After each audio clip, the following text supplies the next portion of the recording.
আসসালামু আলাইকুম। প্রিয় দর্শক, বিডিআর হত্যাকাণ্ড নিয়ে ব্যাপক নাটক চলছে। নানা দিক থেকে নাটক তৈরি করা হচ্ছে। ষড়যন্ত্র, টাকার খেলা, ডিভাইড অ্যান্ড রুল অনেক কিছু হচ্ছে। সবার মূল টার্গেট হচ্ছে এখন বিডিআর হত্যাকাণ্ডকে বানচাল করতে হবে। কারণ এই হত্যাকাণ্ডের বিচার যদি হয়, তাহলে গেল ১৫ বছরে সেনাবাহিনী, আওয়ামী লীগ যারা এই বিরোধী দল এবং ধর্মীয় নেতা যারা আছে, আলেমদেরকে নির্যাতন করা, রাজনৈতিক নেতাদের নির্যাতন করা, ব্যবসায়ীদেরকে মারা, দেশপ্রেমিক সেনাবাহিনীকে গুম করা, আয়নাঘর বানানো, এই সবকিছুর সাথে জড়িতরা বিডিআর হত্যাকাণ্ডের সাথে জড়িত ছিল। কারণ ওইটা থেকেই কারা এটার সাথে ভারতের হয়ে কাজ করেছে, ওইটার বেসিসেই বিভিন্ন জনকে বিভিন্ন জায়গায় পদায়ন করা হয়েছে। ওই বিডিআর হত্যাকাণ্ডের ঘটনাই ঠিক করে দিয়েছে কারা এরপর থেকে আ আ কি বলে প্রমোশন পাবে, কারা পাবে না, কারা গুরুত্বপূর্ণ পদে বসবে সেটা। তো আপনাদেরকে আমি আমার সাথে ৩ জন সম্মানিত মানুষ আছেন। আমার প্রিয় আ অ্যাডভোকেট পারভেজ হোসেন ভাই আছেন, সুপ্রিম কোর্টের আইনজীবী এবং তার সাথে বিডিআর এর পরিবারের যেই সদস্য আছেন ২ জন, তারাও দীর্ঘদিন ধরে তাদের পরিবারের মানুষদের জন্য কাজ করে যাচ্ছেন। আমি শুরুতে একটা জিনিস জানিয়ে নেই। সেটা হচ্ছে যে বাংলাদেশের মানুষকে কি পরিমাণে বোকা বানানো হচ্ছে, একটা ঘটনা দিয়ে আপনাদের বুঝাই। আপনারা নিশ্চয়ই গেল কয়েকদিন ধরে রাজশাহী অঞ্চলের সীমান্তে বেশ কিছু ঘটনা দেখছেন, যেটা দেখে আমি নিজেও YouTube এ পোস্ট করেছি যে, হ্যাঁ, বিডিআর এগিয়ে যাচ্ছে। আমরা খুব বীর দর্পে সেখানে যুদ্ধ করার জন্য প্রস্তুতি নিচ্ছি। এটা আসলে আ মানে আমাদের জানার ভুল ছিল। আমরা যেটা দেখেছি দেখে আমরা এরকমই চাই আসলে। বিডিআর এইভাবে রুখে দাঁড়াবে। বাংলাদেশের মানুষ কিন্তু সেখানে নাটক করেনি। মানুষ কিন্তু বিডিআর এর পাশে গিয়ে দাঁড়িয়েছে। তাদের দেশপ্রেম থেকে, তাদের সাহস থেকেই দাঁড়িয়েছে। এবং আমরা এইটাই চাই। কিন্তু মূল ঘটনাটা যিনি সাজিয়েছেন, তিনি হচ্ছেন গিয়ে অ্যা এই হচ্ছে এই এই এই এই জনাব। হুম? এই চোর হচ্ছে গিয়ে একজন কর্নেল। তার নাম হচ্ছে ইমরান ইবনে রউফ।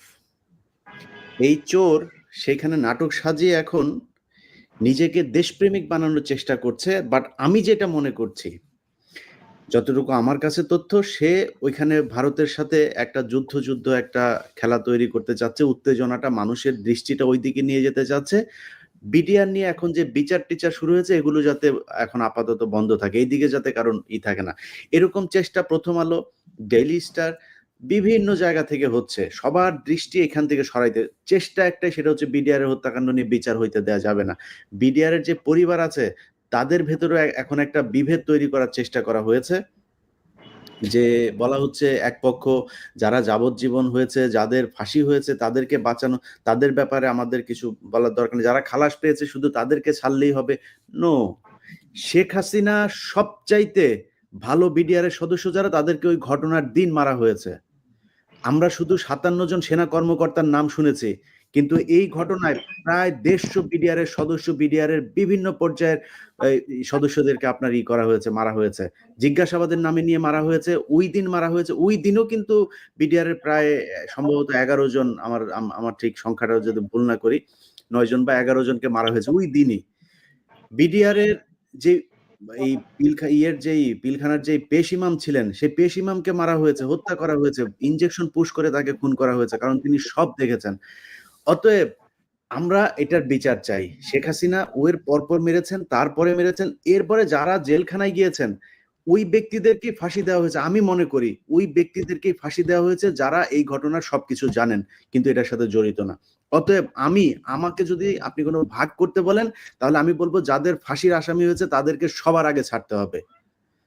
যাদেরকে খালাস দেওয়া হয়েছে, যাদেরকে দেওয়া হয়েছে, এত ভাগাভাগি নাই। এই বিচার নতুন করে করতে হবে। হাসিনার কোন বিচার আমরা মানি না। অতএব আমি বিডিআর এর যে পরিবার আছে, বিডিআর এর এই আন্দোলনে যেসব নেতৃত্বরা আছেন, তাদের কাছে বলব কারোর কোনো কথায় কান না দিয়ে আপনাদের সবার দাবি থাকবে, আপনাদের সবার পরিবার একই, এই সবগুলো সদস্য একটা পরিবার এখন আপনারা। সো আপনাদের পরিবারের এখানে ডেইলি স্টারের কে, প্রথম আলোর কে, আর কোন জায়গার কোন কেউ এসে কি বলল, এটা নিয়ে আপনাদের ভাগাভাগি করলে চলবে না। আমি যার কথা বলছিলাম যে ইমরান ইবনে রউফ, তার ব্যাপারে আপনাদেরকে ছোট করে একটু নথি দিয়ে যাই, নয়তো আবার এটা মনে হবে যে আমি বোধহয় এমনিতেই বলছি। কেন বলছি সেটা আপনাদের বলি। আমার কাছে কিছু তথ্য এসেছে তার ব্যাপারে। এই ব্যক্তি হচ্ছে আ আপনার বিএমএ ২৯ ব্যাচের আপনার 111 সরকারের সময় ব্যাপক তৎপরতা ছিল তার। মোসাদ্দেক হোসেন ফালু ভাইয়ের যে এনটিভির ভবনে আগুন লাগানোর ঘটনা, এই আগুন লাগানোর এই নাটকের সাথে জড়িত ছিল এই কি বলে? ইমরান ইবনে রউফ। আচ্ছা, তারপরে হচ্ছে সে কি করেছে? বিডিআর এর ঘটনার পর ২৭ তারিখে যেই লিফলেট গুলো বিতরণ করা হয়েছিল, এইটার এই মূল হচ্ছে সে।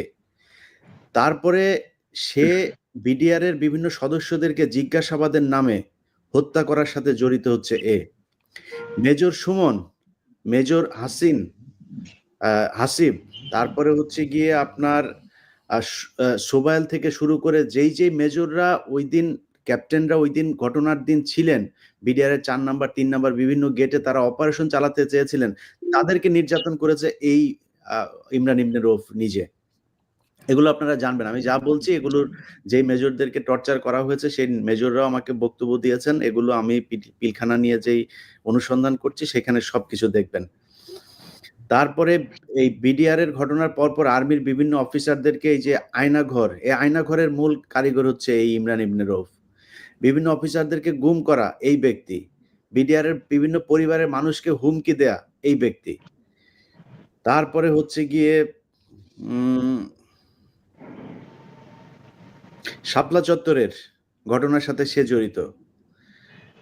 তারপরে হচ্ছে গিয়ে এই যে থেকে সেন্ট্রাল জেল থেকে ২০১৩ সালে আপনার ৬ জনকে যে করা হয়েছিল, জিম্মি করা হয়েছিল, তুলে নিয়ে যাওয়া হয়েছিল, সেটার সাথে জড়িত সে।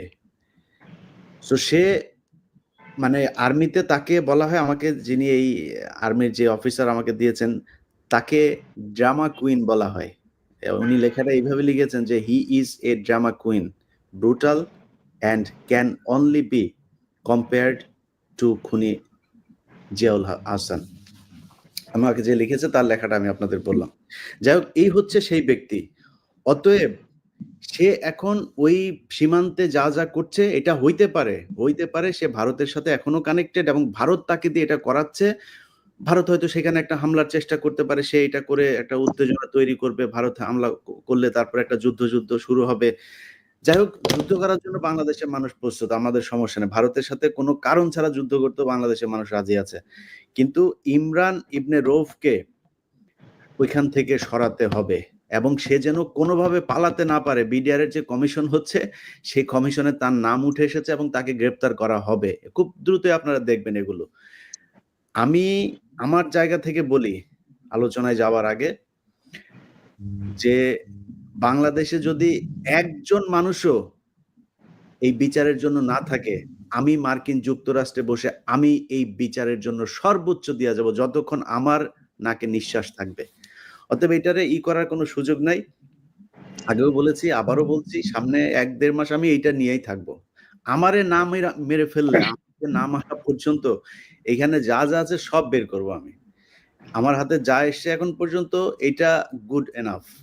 এই হত্যা মামলার জন্য আমাদের সাথে একজন অ্যাডভোকেট সাহেব আছেন। ওনাদেরকে মানে আমি যদি আমার নথিগুলো দেই, ওনাদের বিচারের জন্য জাজ সাহেবের সামনে উপস্থাপনের জন্য আর কোনো কিছু দেওয়ার দরকার নেই। এগুলো দিলেই চলবে। যাই হোক, আমরা নিশ্চয়ই সেগুলো দেখব। শুরুতেই অ্যাডভোকেট পারভেজ হোসেন, আপনার কাছে যাই। আপনি এই কদিন ধরে অনেক বিডিআর এর এই পরিবারগুলোর পক্ষে অনেক পরিশ্রম করছেন। প্রচন্ড দেশপ্রেমিক একজন মানুষ আপনি। আপনার কাছে জানতে চাই যে বিডিআর এর হত্যাকাণ্ডের এই যে সৈনিকদেরকে যেভাবে নিয়ে আটকে রাখা হয়েছে, তারপরে সবশেষ যেটা করা হলো ৯ তারিখের শুনানিটা নিয়ে, মানে হচ্ছেটা কি ভিতরে আসলে? ধন্যবাদ ইলিয়াস ভাই। রিয়াল ভাই আছেন, শাকিল আছেন, আপনাদের সকলকে ধন্যবাদ। দুটো বিষয় যেন কাকতালীয় ভাবে মিলে যাচ্ছে। একটি বিষয় হচ্ছে যে আমাদের বিডিআর এর অনেক ঐতিহাসিক ঘটনা আছে। গৌরবময় একটি ইতিহাস হচ্ছে রৌমারীর ইতিহাস। এই রৌমারীতে যখন এই ঘটনা ঘটলো, যদি আমি ভুল না বলে থাকি তথ্যগতভাবে, তাহলে এই মেজর জেনারেল শাকিল তিনি ওই সময় রৌমারী অঞ্চলের শীর্ষ কর্মকর্তা ছিলেন, কমান্ডার ছিলেন, যে কমান্ডার ছিলেন। তিনি যখন আবার বিডিআর এর প্রধান হলেন, সঙ্গত কারণেই এই পরাজয়ের জ্বালা থেকে হোক অথবা অন্য কোনো কূটনৈতিক কারণে হোক, শাকিল সাহেব টার্গেট হলেন এবং সেটার প্রতিফলন আমরা ওখানে দেখলাম। আমি এই কদিনে সেনা বিধিটা একটু দেখবার চেষ্টা করেছিলাম। এই জন্য দেখবার চেষ্টা করেছি যে ওই সময় সেনা প্রধান বারবার বলছিলেন যে আমরা প্রধানমন্ত্রীর কাছে সেনা সদর দপ্তরের পক্ষ থেকে আমরা পারমিশন চেয়েছিলাম যাতে করে আমরা দরবার হলে ঢুকতে পারি, কিন্তু সেনাবিধি 31 ইটস ভেরি ক্লিয়ার যে এই ধরনের কোনো জরুরি মুহূর্তে সেনাপ্রধান যে কোনো সিদ্ধান্ত নিতে পারেন। সেখানে দুটো বিষয় আপনারা খুব লক্ষ্য করে দেখবেন। কাউকে ঢুকতে দেওয়া হলো না, আর্মিকে ঢুকতে দেওয়া হলো না, বাইরে যে বিডিআর বর্ণ যে ফোর্স ছিল তাদেরকে ঢুকতে দেওয়া হলো না, কোনো মিডিয়াকে ঢুকতে দেওয়া হলো না। এটিএন বাংলা লাইভ প্রচার করবে, এটিএন বাংলা গেট থেকে লাইভ প্রচার করলো এবং সেখানে খাবারের বিষয় বা যে বাজারের কথাটা বলা হচ্ছিল যেটা নিয়ে বিডিআররা ক্ষুব্ধ, এইসব কথা নিয়ে তারাই ঘটনা ঘটিয়েছে, এইটাকে রং চটিয়ে সুন্দর করে এই মূল ঘটনাটাকে অন্যদিকে প্রভাব করার একটা চেষ্টা করা হচ্ছিল। কষ্ট লাগলো তখন যখন আজকে মনে পড়লো ওই ঘটনাটি, যে ডিএডি রহিমের নেতৃত্বে হোটেল সোনারগাঁতে তাদেরকে নিয়ে রাজকীয় খাবার খাওয়ানো হচ্ছে। এই ঘটনাটা এই জন্য বললাম যে এই ঘটনার সাথে আজকের একটি এই কদিনের 5ই আগস্টের পরে বিচার ব্যবস্থার একটি কলঙ্কজনক অধ্যায়ের কথা ইলিয়াস ভাই আপনাকে বলি। 1 তারিখে আমরা যেটুকু জেনেছিলাম দায়িত্বপ্রাপ্ত বিচারকের অবস্থানটা ছিল এই, তিনি সকল রেকর্ডপত্র দেখে সিদ্ধান্ত নিলেন যে অন্তত পক্ষে 2টা ক্যাটাগরি, তার যেটুকু সামর্থ্য ছিল উনি সামর্থ্যের আলোকে চিন্তা করলেন যে 2টা ক্যাটাগরির লোককে আমি এই মুহূর্তে বেল দিয়ে দিতে পারি। একটি হলো যারা হত্যা মামলায় খালাস পেলেন তাদেরকে উনি ছেড়ে দেওয়ার সিদ্ধান্ত নিলেন, আরেকটি হলো হত্যা মামলায় তাদেরকে যেটুকু সেন্টেন্স দেওয়া হলো এই সেন্টেন্সটুকু অলরেডি সার্ভ আউট হয়ে গেছে, কেটে ফেলা হয়েছে। এই 2 ক্যাটাগরির সবাইকে উনি ছেড়ে দেওয়ার সিদ্ধান্ত নিলেন, ওই বেল পিটিশন গুলো মঞ্জুর করবার সিদ্ধান্ত নিলেন। উনি যখন এই সিদ্ধান্তটা নিলেন আমরা শুনলাম যেদিন ধার্য তারিখ ছিল উনি কোর্টে আসলেন, ওনার পেশকার বললেন স্যার আজকে 10:30টায় ওঠার কথা ছিল, একটু দেরি হবে।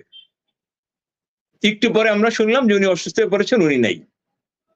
আমরা আজকে গোটা জাতির জানবার উদ্দেশ্যে বলছি, সেদিন তাকে বাই ফোর্স করে তাকে কোর্ট প্রিমিসিস থেকে ছুটির একটি আবেদনে স্বাক্ষর করে, সে শুধু স্বাক্ষর করে গেছে, সেটা ঊর্ধ্বতন কর্তৃপক্ষ, আমি আর নাম বলছি না, তারা আবেদনটা মঞ্জুর করে আমাদেরকে শুনাইলো, গোটা জাতিকে জানালো কি যে তিনি অসুস্থ, তিনি চলে গেছেন, এই জন্য আজকে কোর্ট বসবে না।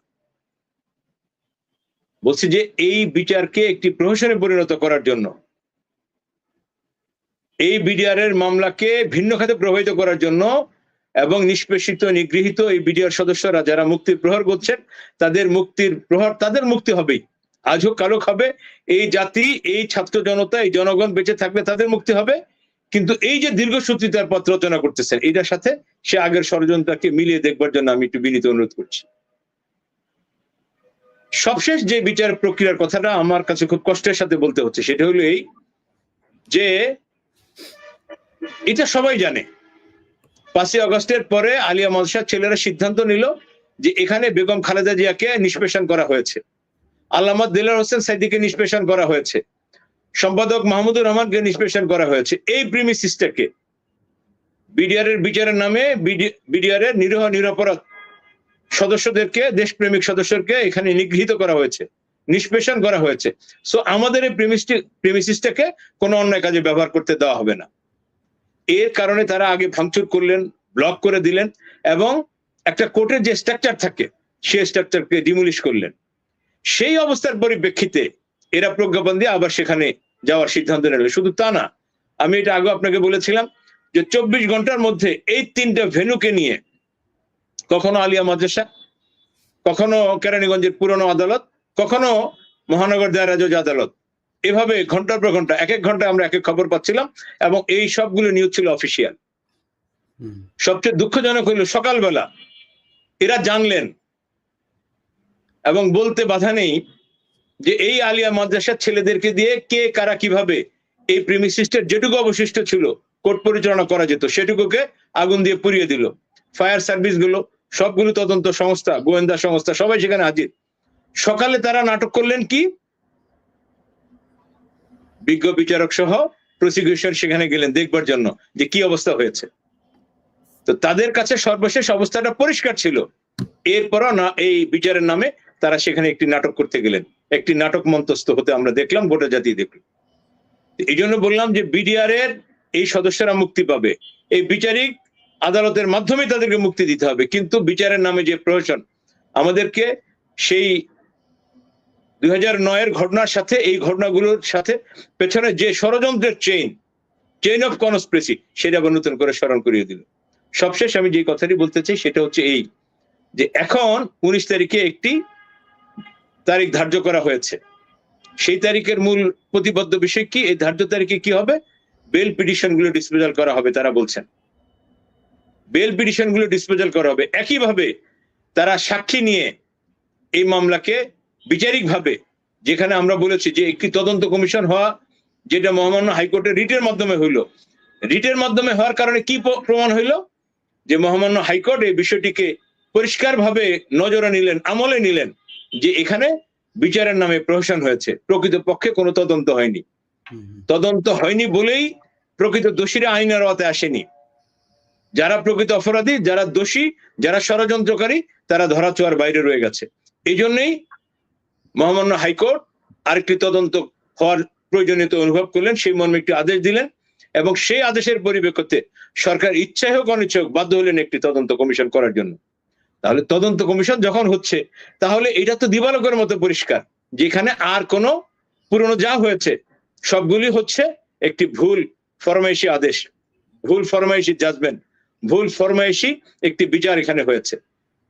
তাহলে এই তদন্ত কমিশন, একদিকে আপনি এই কথাটা বলবেন, একদিকে তদন্ত চলবে, আপনি স্বীকার করে নিলেন যে আগে তদন্ত হয়নি, এই জন্য এখন তদন্তের প্রয়োজনীয়তা আছে। তাহলে আগে যেহেতু সঠিকভাবে তদন্ত হয়নি, সঠিক বিচার হয়নি, তাহলে ওই বিচারের, ওই তথাকথিত বিচারের অধীনে যারা কনভিক্টেড হলেন অথবা যারা খালাস পেলেন, তারা এখনো কেন ভেতরে থাকবেন? আমরা সরকারকে এই দ্বিচারিতা থেকে বের হয়ে আসার জন্য অনুরোধ করব।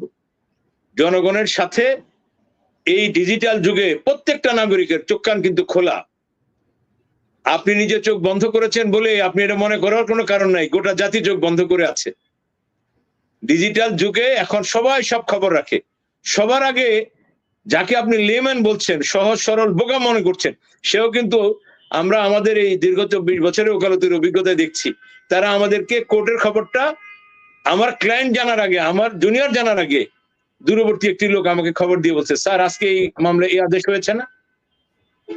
সো যারা এখনো এই বিচার নিয়ে ষড়যন্ত্র করছেন এবং ষড়যন্ত্র দিনে দিনে নানান ভাবে জাল বিছাচ্ছেন, আপনারা এটা দিয়ে এই বিচার ব্যবস্থাকে এই প্রহসনে পরিণত করে জনগণের চোখে ধুলি দিবেন, তারা ভুল করছেন। এবং আমার কাছে খুব কষ্ট করে বলতে হয়, শ্রদ্ধা রেখে বলি, যে বিচার ব্যবস্থার একটি অংশ, তা না হলে ওই বিচারক যিনি আসলেন সেদিন, তাকে ছুটি দিয়ে পাঠিয়ে দেওয়া হলো, অসুস্থের ভান করার জন্য তাকে নির্দেশ করা হলো। কেন? তিনি যে আদেশটি দিবেন, এই আদেশটি স্থগিত করা, এই আদেশটি বাতিল করার, এই আদেশটিকে আবার রিভিউ করার অনেক সুযোগ ছিল। স্বাধীন বিচার ব্যবস্থার কথা আপনারা বলছেন, এই আমলে এসে যখন আমরা দেখছি যে বিচারকের হাত পা বাঁধা, তখন খুব কষ্ট হয়। তখন মনে পড়ে যে এত রক্ত, এত ঘাম, এত শ্রম দিয়ে এই জনতার বিজয়, সেটা কোথায় গেল? কোথায় আমাদের কমিটমেন্ট? সো ষড়যন্ত্র এখনো আছে। ইলিয়াস ভাই আপনি যেটা বলেছেন, ইউ আর সো কারেক্ট, যে রৌমারীর সে হত্যাকাণ্ডের প্রতিশোধ নেওয়ার জন্য যদি এটা হয়ে থাকে, বিডিআর কে সমূলে ধ্বংস করার জন্য, মেরুদণ্ড শেষ করে দেওয়ার জন্য যে ষড়যন্ত্র 26শে ফেব্রুয়ারি 2009 শুরু হয়েছিল, বিচারিক ভাবে সেটার একটা অংশ প্রতিফলন ঘটলো, তাদের কিন্তু ষড়যন্ত্র শেষ হয়ে যায়নি। এখন ওই বিচার নিয়ে নানান তাল বাহানা চলছে, এবং 19 তারিখে আরো একটি হয়তো নাটক হতে যাচ্ছে কিনা আমাদের যথেষ্ট সন্দেহ আছে। জি, আসিফ নজরুল স্যার, আপনার যত নাটক আছে সব আপনি শাওন আপাকে নিয়ে আপনারা রেডি করতে থাকেন, নাটক চালায় যান। আমরাও আসছি আপনার নাটক দেখার জন্য। যেদিন দেশের জনগণ যেদিন ধুতি ধরে টান দিবে, ওই দিন কাপড় চোপড় নিয়ে দাঁড়াইতে পারবে না রাস্তায়। আপনার নাটক সেই 5 তারিখের পর থেকেই দেখছি। কালকে একজন সেনাবাহিনীর একজন মেজরের ওয়াইফ কালকে আমাকে ফোন করেছে। সে বলল, আমি খুব আশ্চর্য হলাম। সে বলছে যে আমরা এই আগস্টের 10 তারিখ থেকে 15 তারিখ অনেকবার তাকে এই বিষয়গুলো জানানো হয়েছে যে স্যার এই ব্যাপার, আপনার আমরা এটা নিয়ে করেন, বিডিআর এর এই ঘটনাটা নিয়ে। সে নাকি ওই 5 দিন তাদের সাথে নানানভাবে কথা-টথা বলেছে, এরপরে আর সে ফোন রিসিভ করে না। এবং সেই আগস্টের ৫ তারিখ থেকে তারা বলছে যে একটা কমিশন তৈরি করা হোক। শেষ পর্যন্ত ঠেলতে, ঠেলতে এসে আপনার ডিসেম্বরে এসে বলল যে কমিশন হবেই না। তারপরে সবশেষ মানুষের চাপের মধ্যে থেকে এসে কমিশন তৈরি করলো। আসিফ নজরুল স্যার এখনো কমিশনের জন্য স্যার, এই লোকজন যারা আসিফ নজরুল স্যারকে টাকা দিচ্ছেন, টাকা পয়সা দিয়ে কিন্তু লাভ হবে না। সবাইকে আগেই বলে রাখি। অতএব আসিফ নজরুল চেষ্টা করলে এই বিচার ঠেকাইতে পারবে না। এই দেশে অনেক দেশপ্রেমিক মানুষ আছে। সেনাবাহিনীর ভেতরে যে পরিমাণে দেশপ্রেমিক আছে, রিটায়ার্ড গুমের শিকার হয়েছিল তারা, এদের সবাইরে যতদিন আপনি না মেরে ফেলবেন, এই দেশে এই বিডিআর এর যে বিচার, এটাকে আপনি থামাইতে পারবেন না। যাই হোক, শাকিল ভাই, আমরা খুব শর্টেই ছেড়ে দিব আজকে। জাস্ট মানুষকে এই জিনিসগুলো জানানোর জন্য এসেছিলাম। মোটামুটি আমাদের অ্যাডভোকেট সাহেব বলেছেন, আপনি যদি বাদবাকি কিছু এড করতে চান। আসসালামু আলাইকুম। না, ধন্যবাদ ইলিয়াস ভাই। আসলে আমাদের অ্যাডভোকেট স্যার সবকিছুই বলেছেন। আমরা চাই না কোনো ষড়যন্ত্র হোক। আমরা চাই যে প্রত্যেকটা বিডিআর সদস্য মুক্তি পাক। কারণ একটা জিনিস আপনারা জানেন যে পুনঃতদন্ত হচ্ছে। কারণ এটার একটা ষড়যন্ত্র হয়েছিল এবং আমরা আজকেও বিভিন্ন নিউজে দেখলাম যে কিলিং এ যারা জড়িত ছিল তারা বের হয়ে গেছে, একটা টিম ভিতরে ঢুকছে। আমার দেশের একটা নিউজে দেখলাম। তো এটা এটা স্পষ্ট যে এখানে যারা মূল হত্যাকারী ছিল বা বিভিন্ন ব্যক্তিরা ছিল তারা এর সাথে জড়িত, যারা তাদেরকে বের করে দেওয়া হয়েছে। তাহলে এই মানুষগুলোকে 834 জন মানুষকে জেলখানে আটক করে রাখা হয়েছে কি কারণে? আপনার যেহেতু স্বাধীন তদন্ত কমিশন গঠন হয়েছে, আমরা চাই সকলকে মুক্তি দেওয়া হোক এবং স্বাধীন তদন্ত কমিশনের মাধ্যমে যদি কাউকে অপরাধী প্রমাণিত করতে পারে তাদেরকে আবার জেলখানে নিক, ফাঁসি দিক, আমাদের কোনো আপত্তি নেই। কিন্তু অলরেডি তারা জেল কোড অনুসারে 21 বছর জেল খেটে ফেলছে। তারপরে আপনাদের এই মানুষগুলোকে কি কারণে জেলখানে আটক করে রাখা হয়েছে এটা আসলে আমরা বুঝতে পারতেছি না। আমরা চাই না কোনো রাজনৈতিক প্রতিহিংসার শিকার হতে। আমরা চাই একটা সুষ্ঠু বিচার। আমরা চাই যে 57 জন সেনা কর্মকর্তা সহ 74 জন যে শহীদ হয়েছেন তাদের বিচার এবং রিমান্ডের নামে যে নির্যাতন করা হয়েছে তাদের বিচার, যারা নির্যাতন করেছে তাদের বিচার চাই। সেই সাথে প্রত্যেকটা নিরপরাধ বিডিআর সদস্যদের আমরা মুক্তি চাই এবং আমি বিশ্বাস করি আগামী যে কোর্ট আছে সেই কোর্টে আমরা এর প্রতিফলন পাবো। আমরা এই বিশ্বাস রেখেই আজকে আপনাকে ধন্যবাদ জানাই। আসসালামু আলাইকুম।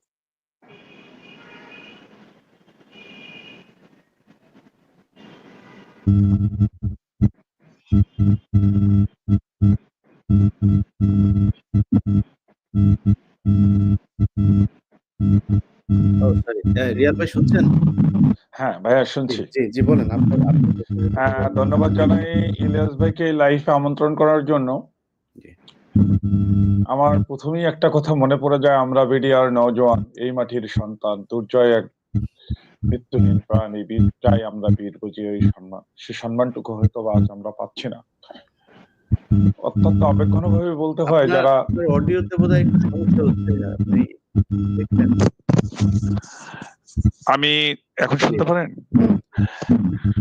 আমি ইলিয়াস ভাইকে ধন্যবাদ জানাই এই লাইভে আমাকে আমন্ত্রণ করার জন্য। প্রথমেই আমি একটা কথা গভীরভাবে স্মরণ করতে চাই যে আমরা বীর বিজয়ী এই দেশের সন্তান। আমরা এই সন্তানরা আজ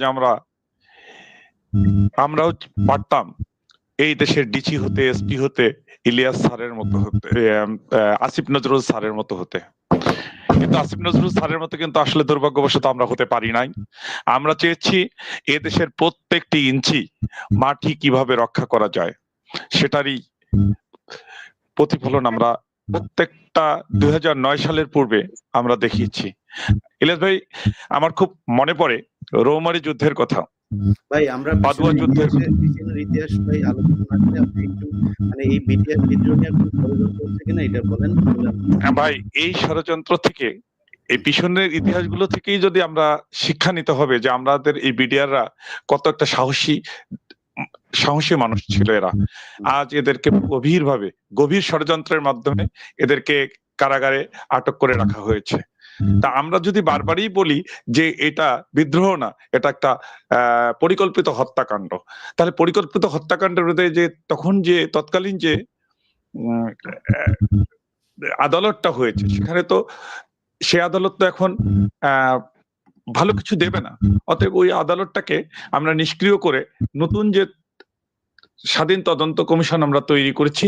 সেই স্বাধীন তদন্ত কমিশন তদন্ত করুক, তদন্ত করে আমাদের দোষী ভাইদের, যারা দোষী আছে, দোষী কি তারা যদি বের করতে পারে, শাকিল যে কথাটা বলল যে বের করতে পারে, তাদেরকে ফাঁসি দিক, তাতে আমাদের কোনো সমস্যা নেই। কিন্তু এই নিরপরাধ ব্যক্তিরা যারা ধুকে ধুকে মরছে, তাদেরকে জামিন দেওয়ার ব্যবস্থা করুক। জি, জি, রিয়াল ভাই ধন্যবাদ। আমি এইটুকু পরিষ্কার। আপনি যে কথাটা একটু আগে বলেছিলেন যে ইমাম সাহেবকে হত্যা করেছে, শুধু তা না, নিরপরাধ আরো 17 জন লোককে হত্যা করেছে। মেজর শাকিল সাহেবের ওয়াইফকে, মেজর নুরুজ্জামান সাহেবের ওয়াইফকে সহ, ইভেন তো কাজের মেয়েকে হত্যা করেছে। কাজের মেয়ের দোষ ছিল কি? শোনা, আমরা যেটুকু শুনেছি যে সে জানালা দিয়ে এই গোটা দরবার হলের বিষয়গুলো ভিডিও করছিল। সেই কাজের মেয়েটাকে হত্যা করেছে, তার যে ইয়েটি ছিল, আইফোনটি ছিল, সেটিকে ভেঙে ফেলা হয়েছে। যাকে আমরা বলছিলাম যে আমরা আশা করছি সরকারের শুভবুদ্ধির উদয় হবে। প্রচুর অপশন আছে, প্রচুর অপশন আছে। যেহেতু আপনি তদন্তে গিয়েছেন, সেটা হাইকোর্টের আদেশে হোক, জনতার দাবির পরিপ্রেক্ষিতে হোক, অথবা সত্য উদ্ঘাটনের মানুষে হোক, যেহেতু আপনি তদন্তে গিয়েছেন, তদন্তে যাওয়ার পরিপ্রেক্ষিতে আমাদের এই জুডিশিয়াল সিস্টেম এটাই বলে যে ওই ভুল বিচারের মাধ্যমে যারা কনভিক্টেড হয়েছিল, যারা এতদিন ধরে দণ্ড খাচ্ছে, তাদেরকে আপনি ছেড়ে দেবেন। এবং ছেড়ে দেওয়ার রাস্তাটা খুব সহজ। আমরা প্রথমে বলছিলাম যে পিটিশন গুলো আছে, বেল পিটিশন গুলো, এগুলো আপনি ডিসপোজাল করে আপনি সবাইকে ছেড়ে দিতে পারেন। আপনি সংবিধানের আর্টিকেল 49 কে ইউজ করে যাদের দণ্ড আছে, যাদের দণ্ড নাই তাদেরকে তো এমনিতেই ছেড়ে দিতে পারেন। যাদের দণ্ড আছে, তথাকথিত যে দণ্ডের কথা বলছেন, সেই দণ্ডকে স্থগিত করে till submission of the report, এই তদন্ত রিপোর্ট আসা পর্যন্ত, পুনরায় একটি অধিকতর বিচার ব্যবস্থা শুরু হওয়া পর্যন্ত দণ্ড স্থগিত রেখে আপনি তাদেরকে ছেড়ে দিতে পারেন। আপনি সিআরপিসির 401 কে ইউজ করে ছেড়ে দিতে পারেন। আপনি তার চেয়ে সুবিধা হইলো আপনি 494 অফ সিআরপিসি, আপনি এই ভুল মামলাটি, ভুল এজাহারটি, এই ষড়যন্ত্রমূলক এজাহারটিকে আপনি প্রত্যাহার করে এই মামলার থেকে সবাইকে আপনি ছেড়ে দিতে পারেন। কেন ছেড়ে দিবেন? আজকে যে স্বাধীন তদন্ত কমিশন হয়েছে, এই স্বাধীন তদন্তে যারা আসবে তারা আইনের আওতায় চলে আসবে। সেখানে যদি আপনার মনে হয় যে এরা পালিয়ে যেতে পারে, যে কোনো প্রকার বন্ড আপনি দিতে পারেন যে তোমার পাসপোর্টটা আমার এখানে রাখতে হবে, বিদেশ যেতে নিষেধাজ্ঞা থাকবে, যে কোনো কন্ডিশনে আপনি বেল দিতে পারেন। আপনি একদিকে তদন্তের কথা বলবেন, স্বাধীন তদন্তের কথা বলবেন, এবং এর মাধ্যমে স্বীকার করবেন যে ওই সময় তদন্ত হয়নি, বিচার হয়নি। আবার ওই ভুল বিচারের মাধ্যমে, ওই ষড়যন্ত্রমূলক বিচারের মাধ্যমে যারা আটকে আছে তাদেরকে আপনি আটকে রাখবেন। দুটো একসাথে চলে না। আমরা আশা করছি শুভবুদ্ধির উদয় হবে। আপনি আইনের এই সহজ সরল পথগুলো যে কোনো একটা অবলম্বন করে আমি আশা করি নিরপরাধী মানুষগুলো ছেড়ে দেবেন। জি, আমি আবারও শেষ করার আগে যেটা বলতে চাই যে বিডিআর এর যে পরিবারের সাথে যে যারা আন্দোলনে আছে, ভাই আপনাদের সবার সাথেই আমার সব পক্ষের সাথেই কথা হয়। এই পক্ষ ওই পক্ষ, আমি কোনো পক্ষ টক্ষের মধ্যে নাই। আমি একটাই কথা, সেটা হচ্ছে সবার বিচার হইতে হবে। আমি শেখ হাসিনাকে মনে করি ও হচ্ছে বেঞ্চমার্ক। ও শয়তানির, ও যেই দিকে থাকো, যেটা করে মনে হবে এটা শয়তানি। শয়তানি কাহাকে বলে, এই ডেফিনেশন হচ্ছে হাসিনা যাহা করে তাহাই শয়তানি। ও কোনোদিন ভালো কাজ করতে পারে না। সো আপনি যদি আলেমদের বিষয়টা দেখেন, এই দেশে কোন আলেমদেরকে ফাঁসি দেওয়া হয়েছে? যারা অরিজিনাল ইসলামকে প্র্যাকটিস করে তাদেরকে ফাঁসি দেওয়া হয়েছে। কাদেরকে এই দেশে পুলিশ পাহারায় আপনার করতে দেওয়া হয়েছে? হেলিকপ্টার হুজুর, ওই যে কুয়াকাটা, ওই ফরিদউদ্দিন মাসুদ, এদেরকে আপনার করতে দেওয়া হয়েছে। মিজানুর রহমান আজহারি দেশে থাকতে পারে নাই, দেলোয়ার হোসেন সাইদিরা দেশে থাকতে পারে নাই, তারা জেলখানায় তাদের পচে মরতে হয়েছে। অতএব হাসিনা কখনো রিয়েল ইসলাম, রিয়েল বাংলাদেশি, রিয়েল প্যাট্রিয়ট যারা আছে তাদেরকে কখনো সে বাঁচায় রাখে না, তাদের পক্ষে কোনোদিন রায় দেন। অতএব হাসিনা যাকে যত বড় শাস্তি দিয়েছে আমি মনে করি সে তত নিষ্পাপ। যাদের ফাঁসি হয়েছে, যাদের যাবজ্জীবন হয়েছে, আমাকে যদি আপনি কোনো পক্ষে ফেলতে চান, আমি তাদের পক্ষে। হাসিনার আইনে যদি কেউ খালাস পেয়ে থাকে, আমাকে যদি ভাগ করতে বলেন, আমি তাদের পক্ষে থাকবো না। আমি যাদের ফাঁসি আর যাবজ্জীবন হয়েছে তাদের পক্ষে থাকবো। অতএব ভাগাভাগি করার কিছু নাই। হাসিনার বিচার মানি না। হাসিনার বিচার থেকে সরে আসতে হবে। আসিফ নজরুল স্যার টাকা পয়সা খায়াটায় যা মনে চায় করেন স্যার, করতে থাকেন আপনি। আপনার শেষও দেখা ছাড়বো। টাকা পয়সা নিয়ে আসিফ নজরুল তুমি কোথায় কেমনে সারা জীবন আরামে আয়েসে কাটাও, ওইটাও আমরা দেখবো। মান সম্মান নিয়ে বাঁচতে দিব না তোমারে।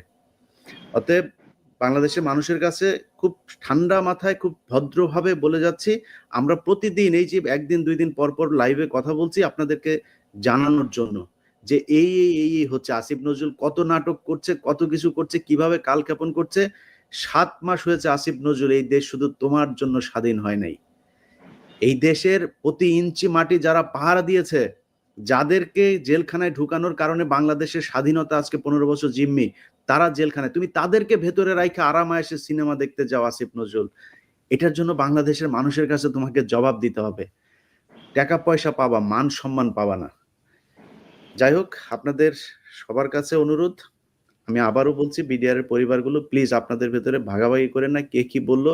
আর আমার এখানে যদি আপনাদের কাউকে আমি নিয়ে আসিও, কেউ লাইভে কথা বলেনও, আমি সরাসরি বলি, অনেকে বলেন ভাই ওনাকে আনছেন কেন, ওনাকে আনেন না, ওনাকে এই পক্ষ বলে ভাই ওনাকে নিয়েন না, ওনাকে নিয়েন।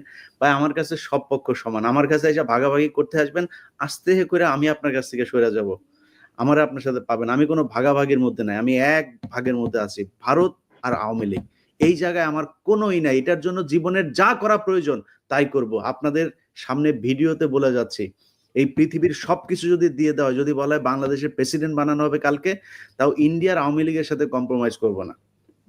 ওই জায়গায় ইলিয়াস যেখানে ছিল আজ থেকে 10 বছর আগে, এখনো সেখানে, সেই 2014 সালে নির্বাচনে যে যা করেছি, 2024 সাল 25 সালেও সেই জায়গাতে আছে। অতএব আমার পয়েন্ট খুব পরিষ্কার, যারাই যেই পক্ষে যাবেন সব পক্ষের উদ্দেশ্য একটাই থাকতে হবে, হাসিনার কোনো আদেশ, হাসিনার কোনো আইন বিচার এটা আমরা মানি না। এই জায়গায় সবাই এক থেকেন ইনশাল্লাহ। অ্যাডভোকেট পারভেজ হোসেন ভাই যেটা বলেছেন, এদেরকে আটকায় রাখা যাবে না। অনেক বছর এই বিডিআর এর পরিবারে, আজকেও একজনের বাবা মারা গিয়েছেন পাবনাতে, লাশ দেখতে পারবে না হয়তো। আপনার এই পায়ে পচন ধরেছে, মানে জেলখানার ভেতরে বর্ণনাগুলো শুনি, পারভেজ ভাই আপনি নিশ্চয়ই হয়তো জানেন এই বিষয়গুলো, হাজিরা দিতে আসলে তাদের হয়তো দেখেন, পায়ে পচন ধরেছে, হাঁটতে পারে না, পা ফুলে ফুলে তারা হাঁটা বন্ধ হয়ে গিয়েছে, চিকিৎসা দেওয়া হয় নাই। এখনো জেলখানার ভিতরে কিছু কিছু ছাত্রলীগ, আওয়ামী লীগের, বিশেষ করে মহিলা কয়েকজনের কথা শুনি, তারা এদের সাথে চরম বিরূপ আচরণ করে, বৈষম্যমূলক আচরণ করে। আওয়ামী লীগের লোকজন যারা গিয়েছে জেলখানায়, তাদেরকে তারা খুব আপ্যায়ন করে, এদের সাথে খুব বৈষম্যমূলক আচরণ করা হয়। এটা এখনো হচ্ছে, কিছুটা কমেছে আগের চাইতে। আমরা তাদেরকে বের করতে চাই, এরা নিষ্পাপ, এদেরকে অন্যায়ভাবে সাজা দেওয়া হচ্ছে, এবং সেই সাথে একটা পক্ষকে বাদ যাচ্ছে আমাদের, সেটা নিয়ে কথা বলছি না, আপাতত বিডিআর নিয়ে আছে। আলেমদের কাছে অনুরোধ, আপনাদের অনেক আলেম এখনো পর্যন্ত জেলে, ফারাবিকে এখন পর্যন্ত ছাড়া হচ্ছে না। অতএব আসিফ নজরুল, আপনাকে শুধু এইটুকুই বলবো, 2000 মানুষ কম পক্ষে মারা গিয়েছে, এদের রক্তের সাথে বেইমানি করলে এর বিচার আল্লাহ একদিন করবে। আপনার অনেক ক্ষমতা হয়েছে, যা মনে চায় তাই করতে পারছেন, বিশাল একটা মন্ত্রণালয় নিয়ে বসে আছেন, জুতা দিয়া পেটাবে ধরে রাস্তাঘাটে মানুষ, যা করছেন এটার সব শেষ পরিণতি অনেক ভয়ঙ্কর হবে। অ্যাডভোকেট পারভেজ হোসেন ভাই, শাকিল ভাই, রিয়াল ভাই, আপনাদের ধন্যবাদ। যদি শেষ কেউ কিছু বলতে চান। হ্যাঁ, আমি আরেকটা জিনিস বলি, একটা জিনিস বলার দরকার ছিল, সেটা হচ্ছে আমাদের পুরো বাংলাদেশ থেকে তৎক্ষণাৎ একটা রায়, মানে করে আইন করে প্রায় 18,000 বিডিআর সদস্যকে চাকরিচ্যুত করা হয়েছে বিদ্রোহ তকমা দিয়ে। কিন্তু আপনারা সবাই জানেন এটা পরিকল্পিত হত্যাকাণ্ড ছিল। এই হত্যাকাণ্ডকে অন্যভাবে মানে প্ররোচিত করার জন্য বিদ্রোহ নাম দিয়ে প্রায় 18,500 বিডিআর সদস্যকে চাকরিচ্যুত করা হয়েছে অন্যায়ভাবে। আমরা এই সমস্ত সকল বিডিআর সদস্যদের চাকরি পুনর্বহাল চাই, এবং সকল নিরাপদ বিডিআর সদস্যদের প্রত্যেকের মুক্তি চাই আমরা। যে অবশ্যই আমার বিশ্বাস যে কমিশনের তদন্তটা যদি বেরিয়ে আসে, এটাই না শুধু ওই দিনের হত্যাকাণ্ড থেকে শুরু করে সবকিছুই বেরিয়ে আসবে, কারা কি করেছে, কিভাবে কি হয়েছে। আমি ভাই যেই কারণে এটার প্রতি খুব খুব বেশি এটার ব্যাপারে আমি কথা বলি, এটার বিচার হইলে সেনাবাহিনী পরিষ্কার হয়ে যাবে, সেনাবাহিনী একদম আওয়ামী মুক্ত হয়ে যাবে, এইটার বিচার যদি খালি হয়। এই কারণে আমি এটা নিয়ে খুব বেশি তৎপর। আমার বিশ্বাস ইনশাল্লাহ তদন্ত কমিশন এখন যারা আছে অনেক দেশপ্রেমিক মানুষ, তারা ভালো কিছু একটা দেবে। রিয়াল ভাই, আপনি কিছু বলতে যাচ্ছেন? আপনার অডিওর অবস্থা খুবই খারাপ, বলেন। ইলিয়াস ভাই, আমি যেটা বলতে চাচ্ছি, আপনি কি শুনতে পাচ্ছেন? জি বলেন। আমি যেটা শুনতে পাচ্ছি, আমি যেটা বলতে চাচ্ছি সেটা হচ্ছে ইলিয়াস ভাই, আপনি আমাদের সঙ্গে থাকবেন। 18,500 পরিবার আপনার সঙ্গে আমরা শেষ রক্তবিন্দু হলে দেশের জন্য যেহেতু আমরা অস্ত্র একবার ধরেছি, আবারও যদি আমাদের অস্ত্র ধরা লাগে আমরা প্রস্তুত আছি। শুধুমাত্র আমরা ডাকের অপেক্ষায় থাকবো। আমরা এদেশের সৈনিক, আমরা 18,000 সৈনিক এখনো আছি। সেদিন আপনারা দেখতে পেরেছেন, 8 তারিখে দেখেছেন যে আমরা গণজামায়াত করেছি। সেখানে আপনারা আমাদেরকে কিভাবে নিষ্ক্রিয় করবেন আমরা জানি না, তবে আমরা আকুলভাবে দেশবাসীর কাছে আবেদন করব, আমাদেরকে আবারও পুনর্গঠন করা হোক। এই দেশের 1 ইঞ্চি মাটি এই 18,000 বিশিষ্ট সৈনিক থাকতে আমরা বলবো যে বিশিষ্ট বলবো আমরা, যেহেতু আমরা পাদুয়া এবং বড়াইবাড়ির যুদ্ধে লাভবান হয়ে আসছি, সেহেতু আমাদেরকে রাখা হয়, ইনশাল্লাহ এদেশে একটা ইঞ্চি মাটি আমরা ভারতের বর্গা দেব না। জি ফারুজ ভাই কিছু বলবেন? আমি সবশেষ একটি লাইন বলতে চাচ্ছিলাম, সেটা হচ্ছে যে আমরা এমন একটা সময় বসে কথা বলছি যখন দেশের প্রধানমন্ত্রী না, শুধু দেশের প্রধানতম ব্যাংক বাংলাদেশ ব্যাংকের গভর্নর, দেশের প্রধানতম যে মসজিদ বায়তুল মোকাররম তার খতিব সহ অনেককেই পালিয়ে যেতে হয়েছে। আমরা আশা করছি আমরা যে বিচার অঙ্গনে আছি এই বিচার অঙ্গনের সাথে সংশ্লিষ্ট একসময় দোর্দণ্ড প্রতাপে যারা চলতেন এরা অনেকেই কিন্তু এখন এই প্রিমিসিসে নেই। প্রসিকিউশন অথবা বিচারের সাথে সংশ্লিষ্ট যারা আছেন তাদেরকে শুধু এটুকু শ্রদ্ধা করে বলবো, এই দিন না, এই দিন না, আরো দিন আছে। আমরা আশা করছি সত্যের পক্ষে এবং নিগৃহীত বিচার প্রার্থী মানুষের পক্ষে আপনারা থাকবেন। আপনাদের ভূমিকা যেন বিচার প্রার্থী মানুষের পক্ষে হয়, আইনের পক্ষে হয়, ন্যায়ের পক্ষে হয়, নীতির পক্ষে হয়, মজলুমের পক্ষে হয়। আপনারা এটা স্মরণ রাখবেন, এই বিনীত অনুরোধ করছি। জি, সবাই ভালো থাকবেন। আল্লাহ হাফেজ।